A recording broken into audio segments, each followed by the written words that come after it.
કચ્છ જિલ્લામાં આવેલી 4 સરકારી સબ ડિસ્ટ્રિક્ટ હોસ્પિટલમાં મોટા ભાગનો સ્ટાફ આઉટસોર્સથી લેવામાં આવેલો છે. માંડવી, ગાંધીધામ, અંજાર અને રાપર સબ ડિસ્ટ્રિક્ટ હોસ્પિટલમાં રાજ એસોસિએટ્સ નામની કંપની દ્વારા મેન પાવર સપ્લાય કરવામાં આવે છે. ગત 31મી માર્ચે કોઈ પણ પૂર્વ સૂચના વગર માંડવી હોસ્પિટલના 17, ગાંધીધામના 12 અને રાપર હોસ્પિટલના 9 કર્મીઓને છૂટા કરી દેવાયા હતા, જેના પગલે હોસ્પિટલની કામગીરી પર વિપરીત અસર થઈ હતી. ભુજ જનરલ હોસ્પિટલના ઇન્ચાર્જ સિવિલ સર્જન ડોક્ટર રોએ જણાવ્યું હતું કે 31મી ડિસેમ્બરની રાત્રે અચાનક જ લેવાયેલા નિર્ણયથી મેન પાવર પૂરા પાડતી ખાનગી એજન્સી સાથે સંપર્ક કરાયો હતો, પરંતુ સંચાલકો દ્વારા સંતોષકારક જવાબ ન મળતા જિલ્લા કલેક્ટર અમિત અરોરાને મળી ઊભી થયેલ સ્થિતિનો ચિતાર રજૂ કર્યો હતો. જિલ્લા કલેક્ટરે એજન્સીને પત્ર પાઠવી સત્વરે કર્મચારીઓ મૂકવા અને યોગ્ય કાર્યવાહી ન કરે તો એજન્સી વિરુદ્ધ પગલાં લેવા જણાવ્યું હતું. જિલ્લા કલેક્ટરની સૂચના બાદ એજન્સી સાથે સંપર્ક કરાયો હતો અને હોસ્પિટલ જેવી આપાતકાલીન સેવામાં વિક્ષેપ ન પડે તેવી તકેદારી લેવા જણાવાયું હતું.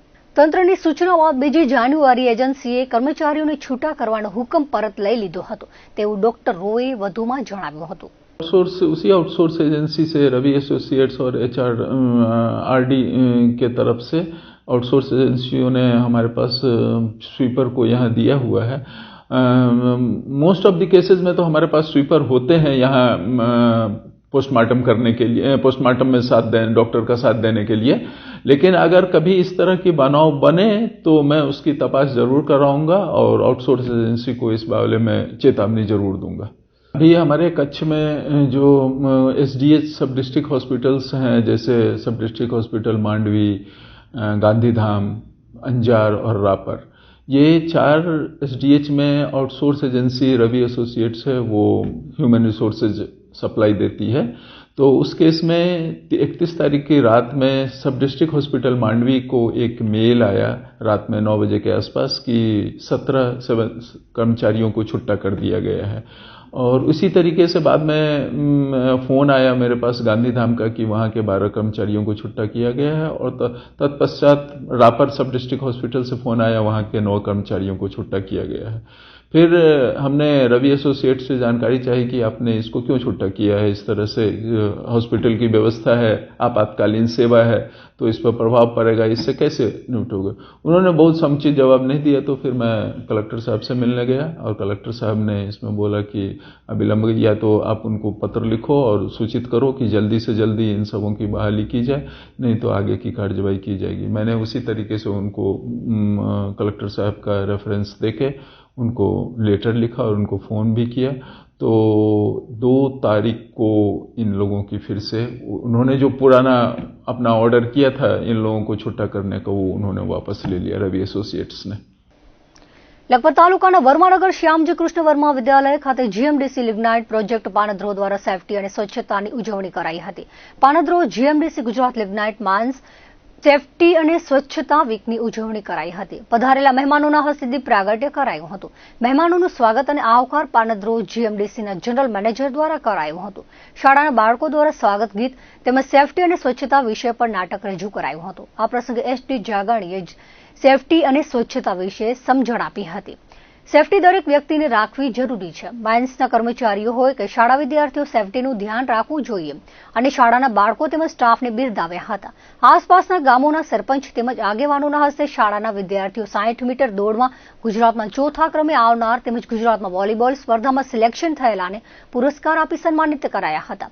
આ કાર્યક્રમને સફળ બનાવવા પાનદ્રો લિગ્નાઇટ પ્રોજેક્ટના સ્ટાફે જહેમત ઉઠાવી હતી. ગુજરાત માઇન્સનો સેફટી અને સુરક્ષા માટેનો આયોજન કરવામાં આવેલું હતું કે જે ગુજરાતની બધી જ માઇન્સોને સુરક્ષાની એક કમિટી સુરક્ષા અને સ્વચ્છતા માટેની જે કમિટી બનાવવામાં આવેલી હતી.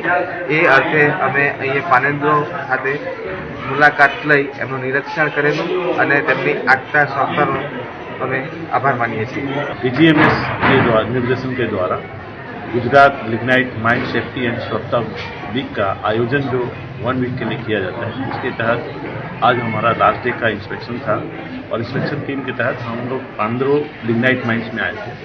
पानद्रो लिग्नाइट माइंस इटसेल्फ एक माइंस है जो स्कूल से कम नहीं है. और यहाँ पर जो आज तक जो हम लोग मॉर्निंग मीटिंग, इवनिंग मीटिंग जो भी हम लोग के बीच में हुआ वो पानद्रो लिग्नाइट माइंस से ही चालू हुआ. और यहाँ के जो ऑफिसर्स जो एक बॉटम लेवल से ऊपर आए हैं, जैसे कि जोशी साहब असिस्टेंट मेजर कैडर से यहाँ से ज्वाइनिंग ली थी और आज ये कंपनी के टॉप मोस्ट पोजीशन पर बैठे हुए हैं। मकड़िया साहब, इस तरह के कई लोग हैं जिनको हम लोग गिनती नहीं कर सकते, जो जिस तरीके से आज सभा का आयोजन स्कूल में हुआ था, सेम फैशन में हमारा लिग्नाइट प्रोजेक्ट पानंद्रो एक माइनिंग पर्सन के लिए, एक मैकेनिकल के लिए और इंजीनियरिंग डिवीजन के लिए एक स्कूल का काम किया। और आज मैं जो बात करता हूँ कि हमारे माइंस में दिन प्रतिदिन जो एक्सपीरियंस पर्सन है उनका एक मॉडल रूप में उदाहरण दिया जाता है कि पानंद्रो प्रोजेक्ट में हम लोगों ने ये काम किया।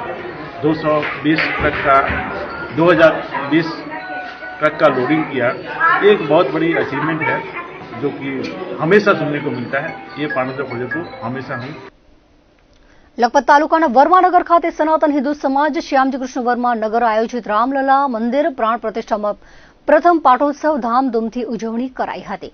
આ પ્રસંગે અભયેશ્વર મહાદેવ મંદિરે વિવિધ ધાર્મિક કાર્યક્રમો યોજાયા હતા, જેમાં મહાયજ્ઞ, શોભાયાત્રા, દીપ મહોત્સવ, મહાઆરતી, મહાપ્રસાદ સહિતના આયોજનો કરાયા હતા। જય શ્રી રામ નારાથી વાંઢાએ દેશલ પર ભક્તિમય બન્યું હતું। અયોધ્યામાં રામ મંદિરની વાર્ષિકોત્સવ નિમિત્તે આવેલ રામ મંદિર મધ્યે રામેશ્વર ગ્રુપ દેશલ પર તેમજ દેશલ પર વાંઢાએ સમસ્ત સનાતન હિન્દુ સમાજના ભાઈઓ દ્વારા હર્ષોલ્લાસ અને આનંદથી વાર્ષિક મહોત્સવ ઉજવવામાં આવ્યો હતો। રામેશ્વર ગ્રુપ દ્વારા 1111 દીવડાઓનો દીપોત્સવ, રામચંદ્ર ભગવાનની ભવ્ય રંગોળી દેશલ પરની બહેનો દ્વારા બનાવવામાં આવી હતી। બહોળી સંખ્યામાં સમસ્ત હિન્દુ સમાજના ભાઈ બહેનોએ દર્શનનો લાભ લીધો હતો। શિયાળામાં ગરમ દૂધ પીવું એ સ્વાસ્થ્ય માટે અત્યંત લાભદાયક છે। તે શરીરને તાજગી અને ઉર્જા પૂરી પાડે છે, સાથે ઠંડીથી બચવામાં મદદ કરે છે। ત્યારે આ બાબતે ધ્યાને લઈ ભુજવાસીઓ માટે ડ્રાય ફ્રૂટ કેસરવાળું ગરમ દૂધ જ્યુબિલી ગ્રાઉન્ડની બાજુમાં મુન્દ્રા રોડ પર શ્રીજી સ્વીટમાં છેલ્લા 2 વર્ષથી ચાલુ કરવામાં આવ્યું છે। આ અંગે વિગતો આપતા શ્રીજી સ્વીટના માલિક નેહલ ઠક્કરે જણાવ્યું હતું કે 65 વર્ષથી મીઠાઈનો વ્યવસાય કરીએ છીએ। કામ કરતા કરતા રાજસ્થાનના કારીગરોએ જણાવ્યું હતું કે કચ્છ અને રાજસ્થાનમાં શિયાળો ખૂબ હોય છે, ત્યારે રાજસ્થાનમાં ઠંડી વધુ પડતી હોવાથી ગરમ જલેબી તથા ડ્રાયફ્રૂટ કેસરવાળો દૂધ પીવાય છે, જેથી ભુજના લોકોને આ જ વાનગી પીવડાવવાથી શરીરમાં ગરમી આવે છે અને આયુર્વેદમાં તેનો ઉલ્લેખ છે। આવું દૂધ પીવાથી protein, calcium, vitamin B12, D મળવાથી શરીરમાં રોગ પ્રતિકારક શક્તિ બને છે, જે શિયાળામાં શરદીથી બચાવવામાં મદદ કરે છે। ઉલ્લેખનીય છે કે છેલ્લા થોડા વર્ષોથી શિયાળામાં ગરમ દૂધ પીવાનું ચલણ વધ્યું છે। શિયાળાની ઋતુમાં ખાસ ગરમ દૂધ અને જલેબી એક એવું કોમ્યુનિકેશન છે કે માણસના અંદર જે એની એનર્જી છે એમાં એને બહુ મહત્વનું કામ કરે છે। જેમાં આપણા કચ્છના અડદિયા કામ કરે, જેમાં મસાલા, કેસર મસાલા દૂધ અને એની સાથે જલેબી, એ બંનેનું લાઈવ ગરમા ગરમ ખાવાથી એનું શરીરમાં એક ઉર્જા આવે છે અને એનાથી એક એનું ઓલું શરીરની અંદર બધું હેલ્ધી છે। આયુર્વેદિકમાં જોવા જાવ તો દૂધના ઘણા ગુણધર્મો છે કે જે બધી રીતે ફાયદાકારક જ હોય છે। પ્લસમાં આ દૂધ છે ને કાચું ગરમ કરીએ છીએ અમે, અને જેની માત્રા એટલી સરસ થઈ જાય છે કે ઉકળતું ઉકળતું એની ઉપર ખુદ એની મલાઈ બને છે, અને એ મલાઈનો ગુણધર્મ એની સાથે દૂધ પીએ પછી જે એની શરીરમાં શક્તિ આવે છે, ઉર્જા, એ કુદરતી રીતે શરીરમાં ઓલો। હાલ કચ્છમાં રણોત્સવ ચાલી રહ્યો છે, ત્યારે જિલ્લા બહારના રાજ્યના લોકો કચ્છ પ્રવાસે આવે છે। અહીંની કલા કારીગરીથી લોકો વાકેફ થાય અને સ્થાનિક કલા કારીગરોને રોજગારી મળે તેવા શુભાશય સાથે ભાનુશાલી નગરમાં આવેલ ભુજહાટમાં ઉદ્ઘાટન સમારોહ યોજાયો હતો। કમિશનર અને સચિવ કુટીર અને ગ્રામોદ્યોગ ગાંધીનગરના માર્ગદર્શન હેઠળ કાર્યક્રમ યોજાયો હતો। આ વેળાએ કચ્છમાં રહેતા સ્થાનિક કારીગરો દ્વારા હાથથી બનાવેલી વસ્તુઓનું પ્રદર્શન તથા વેચાણ કરવામાં આવે છે। આ વખતની થીમમાં કચ્છી ભરતકામ, બાંધણી, વુલન શાલ, Ajrakh, block print, patchwork, copper bell, mirror work, હાથશાળ, હસ્તકલા, ભરતકામ, મોતીકામ, ચર્મકામ, માટીકામ, જ્વેલરી અને વાંસકામનું પ્રદર્શન અને વેચાણ થઈ રહ્યું છે, જેનો લાભ લેવા અપીલ કરવામાં આવી છે। કુટીર ગ્રામ્ય ઉદ્યોગ તેમજ ઇન્ડેક્સી દ્વારા હસ્તકલા માટે કરીને ઘણા બધા મેળાનું આયોજન કરવામાં આવે છે। એના અંતર્ગત રણોત્સવ માટે હસ્તકલા હાટ મેળાનું આયોજન થયું છે, જે તારીખ 10/1/2025 થી 26/1/2025 સુધીનું આયોજન છે, જેનો સમય સવારના 12 થી સાંજના 9 વાગ્યા સુધીનો છે। આની અંદર હસ્તકલા, વણાટકામ તેમજ લુપ્ત થતી કલાઓનું આયોજન, કારીગરોનો સમાવેશ થયો છે, જેની અંદર નેશનલ લેવલના તેમજ રાજ્ય કક્ષાના લેવલના એવોર્ડ મળેલા કારીગરોનો પણ સમાવેશ થયો છે। કહેવાય ને લોકલ ટુ વોકલ, એટલે તમે અહીંયા કને ડાયરેક્ટ કારીગરો દ્વારા જ ખરીદી કરવાનો તક મળી રહેશે. તો તમે આવો, તમને હાર્દિક આમંત્રણ છે કે તમે ભુજ હાટની અંદર પધારો અને પ્રદર્શન તેમજ વેચાણનો આયોજન કરેલ છે તેનો લાભ લ્યો. આ મેળાની અંદર ટોટલ 20+ સ્ટોલ્સ છે, જેની અંદર તમને પટોલાથી લઈ, હસ્તકલાથી લઈ, બ્લોક પ્રિન્ટથી લઈ અને હાથથાર તેમજ કોપલ બેલ્ટની અવનવી વેરાયટીઓ પણ જોવા મળશે. મોતીકામ છે, આવી જ રીતના અવનવી વસ્તુઓ તમને જોવા મળશે હસ્તકલાની. તો લોકોને નમ્ર આમંત્રણ છે કે તમે લોકો આવો, પધારો અને આ મેળાનું આયોજન કરેલો છે તેને સફળ બનાવો અને તેનો લાભ લ્યો. હું અહીંયા ભુજ હાટમાં છેલ્લા 5 વર્ષથી મારો સ્ટોલ લગાવું છું અને જ્યારે એક્ઝિબિશન હોય છે ત્યારે મારો સ્ટોલ લાગે છે કેમ કે હું કારીગર છું. અહીં મેળા દરમિયાન બધા પ્રકારની વસ્તુઓ મળે છે જે દરેકને વ્યાજબી લાગે છે. અહીં મડાલ, અજરક, મશરૂમ વગેરેની હેન્ડમેડ આઇટમો કે જે કારીગરો દ્વારા બનાવેલી છે તે બધી વસ્તુઓ અહીંયા મળી જાય છે અને લોકોનું કહેવું છે કે બજાર કરતાં અહીંયા બહુ રિઝનેબલ ભાવે બધી વસ્તુઓ મળે છે. એટલે અહીંયા જે મેળો લાગેલ છે અત્યારે 10 થી 27 સુધી, એમાં જાહેર જનતાને અપીલ છે કે તે જરૂર આવે અને અહીંની મુલાકાત લે, જેથી શક્ય તેટલું કારીગરોને પ્રોત્સાહન આપી શકાય. ભુજ હાટમાં મેં છાપામાં જાહેરાત જોઈ અને હું આવી છું. પણ અહીંયા ટ્રેડિશનલ બધી કચ્છની આઈટમો કે બધી બજાર કરતાં વ્યાજબી ભાવે અહીંયા મળે છે અને ખૂબ સારું હોય છે. દર વર્ષે હોય છે અહીંયા ભુજ હાટમાં. હેન્ડીક્રાફ્ટની વસ્તુઓ, મસરૂ સિલ્ક, મડાલ સિલ્ક, નવરાત્રિના સેટ, હેન્ડીક્રાફ્ટની બધી જ આઈટમો અહીંયા મળી રહે છે એક જ જગ્યાએ ને ખૂબ સારું એવું પ્રદર્શન અહીંયા હોય છે, દર વર્ષે હોય છે. ભુજ તાલુકા સમસ્ત બ્રહ્મ સમાજ યુવા પાંખ દ્વારા નાઇટ ક્રિકેટ ટુર્નામેન્ટ સિઝન 4 નું આયોજન કરવામાં આવ્યું છે, જેને નિહાળવા ક્રિકેટ રસિયા લોકો બહોળી સંખ્યામાં ઉમટ્યા હતા. ફાઇનલ મેચ પરશુરામ 11 અને પરમ 11 વચ્ચે કાંટાની ટક્કર થઈ હતી. મેચના આયોજન અંગે વાત કરતા ભુજ તાલુકા સમસ્ત બ્રહ્મ સમાજના પ્રમુખ રાજેશ ગોરે જણાવ્યું હતું કે ટુર્નામેન્ટના મુખ્ય દાતા મુખ્યજી સ્વર્ગસ્થ ચંદ્રિકાબેન પ્રભુલાલ વ્યાસ હસ્તે જગત વ્યાસ પરિવાર હતા. ટુર્નામેન્ટમાં 12 ટીમોએ ભાગ લીધો હતો. 25મી ડિસેમ્બરથી શરૂ થયેલી ટુર્નામેન્ટમાં 2 ટીમો પરશુરામ 11 અને પરમ 11 ફાઇનલમાં પહોંચી હતી. બંને ટીમોએ ફાઇનલમાં શ્રેષ્ઠ પ્રદર્શન કર્યું હતું. સમગ્ર આયોજન યુવા પાંખે કર્યું હતું. 12 મહિનામાં 12 અલગ કાર્યક્રમો યોજાય છે. યુવા પાંખના પ્રમુખ અનિલ જોશીએ જણાવ્યું હતું કે બ્રહ્મ સમાજના 168 વ્યક્તિએ રજીસ્ટ્રેશન કરાવ્યું હતું, જેમાં 12 ટીમોએ ભાગ લીધો હતો. આ વખતે એક વિશેષ આયોજન યુવા પાંખ દ્વારા હાથ ધરવામાં આવ્યું છે કે એક સિક્સ એક વૃક્ષ. આ રીતે આખી ટુર્નામેન્ટમાં 300 સિક્સ લાગ્યા છે. એટલે શહેરમાં 300 વૃક્ષોનું વાવેતર વડીલો બ્રહ્મ સમાજના આગેવાનો સાથે યુવા પાંખ કરશે. રાત્રિ ક્રિકેટ ટુર્નામેન્ટ જોવા માટે જ્યુબિલી ગ્રાઉન્ડમાં ક્રિકેટ રસિયાઓ સાથે બ્રહ્મ સમાજના પદાધિકારીઓ, બહેનો, યુવા પાંખની ટીમ હાજર રહી હતી. અમારા યુવા પાંખ દ્વારા 4થી સિઝન ચાલુ છે નાઇટ ક્રિકેટ ટુર્નામેન્ટની અને આ સમગ્ર આયોજનમાં 12 ટીમોએ ભાગ લીધો છે અને 25 ડિસેમ્બરથી આ સિઝન 4 ચાલુ થયેલ છે ને આજે ફાઇનલ છે.